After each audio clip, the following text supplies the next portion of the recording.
Welcome to another helping of my favorite foods. I'm your chef, Christine Cushing. Welcome. Come on in. Today, I'm rolling up the sleeves and making a hand-stretched phyllo from scratch, filled with a worldwide favorite, spinach and feta cheese. Get ready for Spanakopita spiral. Pame. This is gonna be so exciting. Who's excited? You know I'm excited.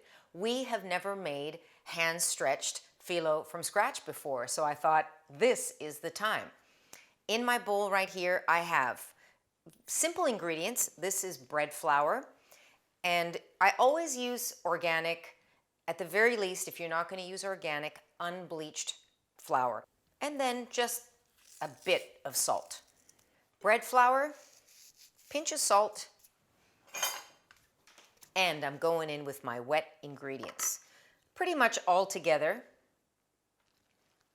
Body temp water, extra virgin olive oil, a little bit of apple cider vinegar, and we stir.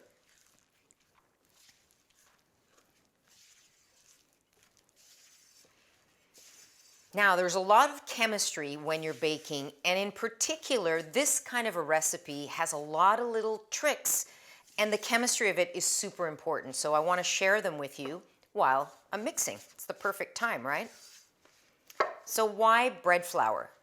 Bread flour has a higher protein content, so that means it will develop more gluten.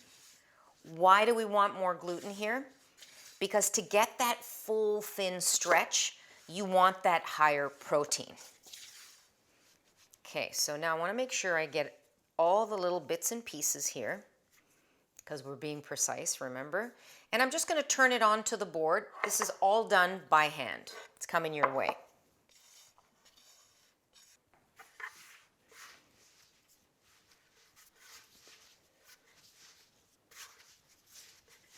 Super great exercise. So back to the story of the gluten. What's happening here from a chemistry point of view is we kind of have this push-pull happening. It's a battle between gluten and, on the other side, olive oil and vinegar. So what's happening?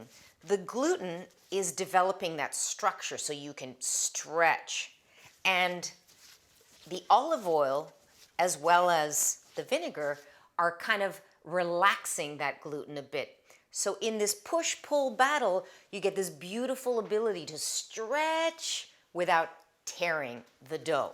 So imagine a balloon. You want to create as much air as you can into there before it bursts. So that's what we're making here, in a sense.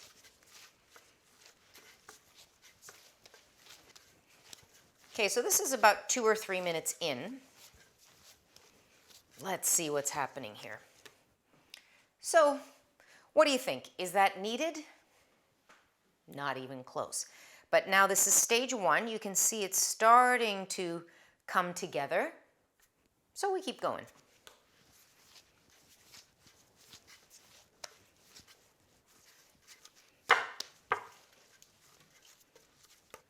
As with many of the recipes, when you're kneading, you want to resist the urge to start throwing a whole lot of flour at it. I've given you a precise recipe, which, by the way, I got to tell you this because I get a lot of questions about this. If you're on a mobile device, you're just going to click the little right down arrow, click, touch, and then it'll expand the screen below. If you're on a PC, then it's right below the video description. You click show more, and the full recipe is going to be there with all the details. So in that recipe, I've given you precise amounts, but depending on the moisture in your room, where you live, the part of the world that you are, the flour you're using, so many variables, you might have to tweak the recipe a little bit. So resist the urge to throw a ton of flour at it.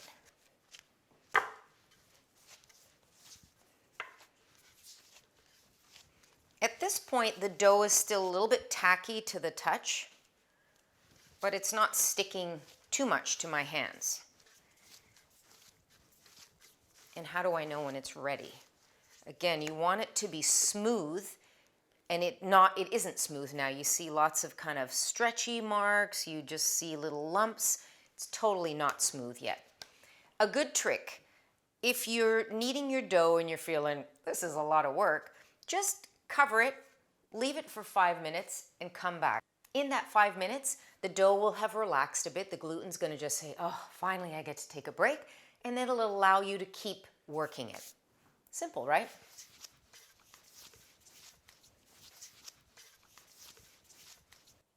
When is there enough kneading? Well, let's see.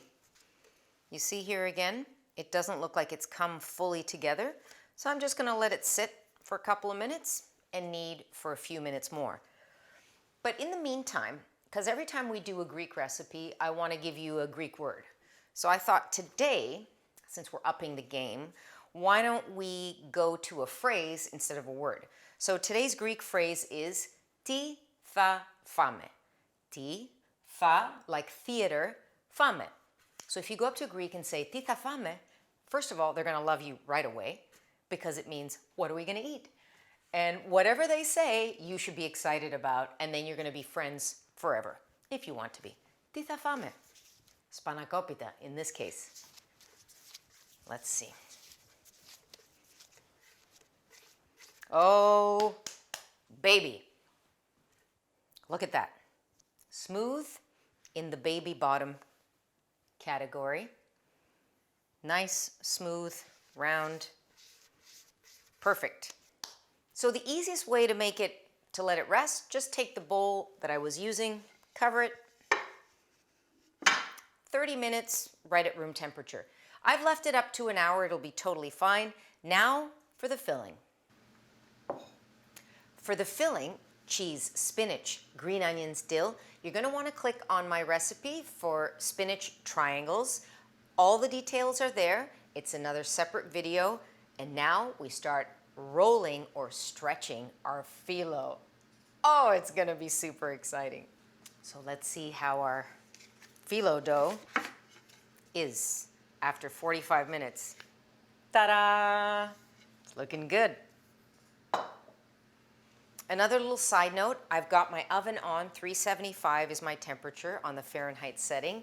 Now we're going to stretch and fill. So I like to have a little flour, what's called bench flour, on the ready. I'm going to start with a rolling pin, and I'm going to work with half of this dough at a time. So the whole idea of this video and why I wanted to make it for you is it can be tough to make phyllo dough from scratch at home. I mean, I'm not going to lie, it does take a little bit of practice. So I wanted to make it as easy for you as possible if you really want to try it. And you will once you see this. So making the spiral is a fantastic way because you don't have to worry about rolling separate sheets and kind of laying them in. It's almost like making the idea of making a strudel. So you can see here, I've got a tea towel, that's also key. You can use an old apron, old bed sheets, as long as they're clean. And I'm dusting them very nicely, but a thin layer with my bench flour. Just so that the dough does not stick and I can stretch it out. Okay, that's looking good. Now, we start the rolling. I go into the center, and I can easily move this around. So the first phase is just done with a rolling pin, just so I can get it to a certain thickness. You see how nice and soft and tender that is? You know what I'm saying? Look at that. Everybody's had a chance to mingle. The gluten, that little push-pull battle with the olive oil and the vinegar. They've made friends. And what I want to achieve here is basically a rectangle the size of this. Looks like it's going to be tough, right? But as close to this as possible is where I want to get. We want to be able to see through it.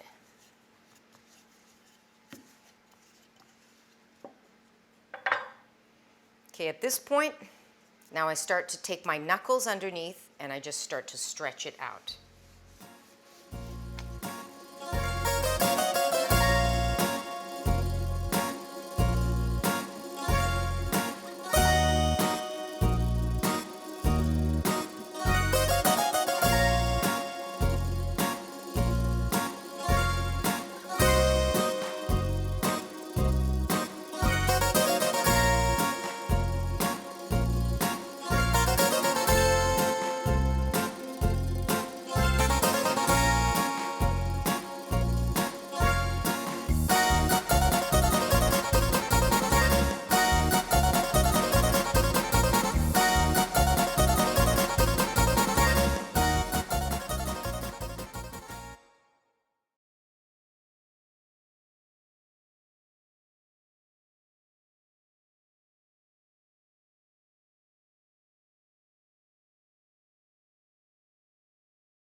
So the steam escapes so they don't explode. 375, roughly 35 minutes, but we're going to keep an eye on it. Who's excited?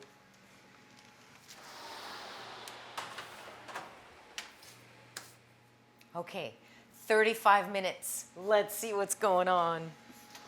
Well, I know what's going on. That is what's going on. Do you see it? It's definitely in the thing of beauty category.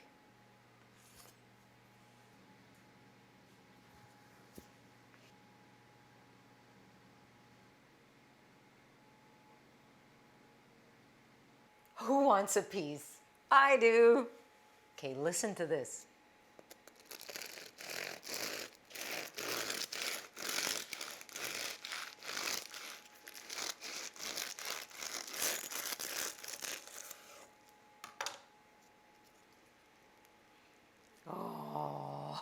Oh, baby.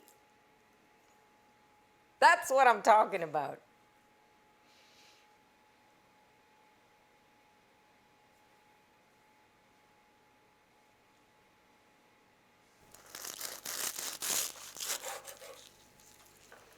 I mean, there's magic here. Absolute magic. Warm out of the oven.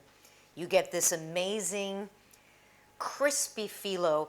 And this is what traditionally, well, you would call this traditional style phyllo. So in Greece, that's what we would call this. It's not like the commercial phyllo that's super, super thin that they make by machine. This would be called traditional phyllo. Let me take a bite.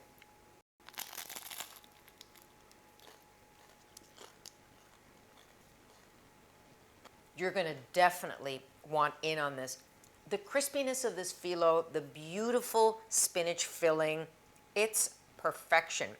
Now remember what I asked you at the beginning, our phrase, ti tha fame? Spanakopita spiral, for sure. Thank you so much for joining me on another helping of my favorite foods. Please like, subscribe, share, let me know what's happening in your kitchen, and see you next time for another helping of some great food.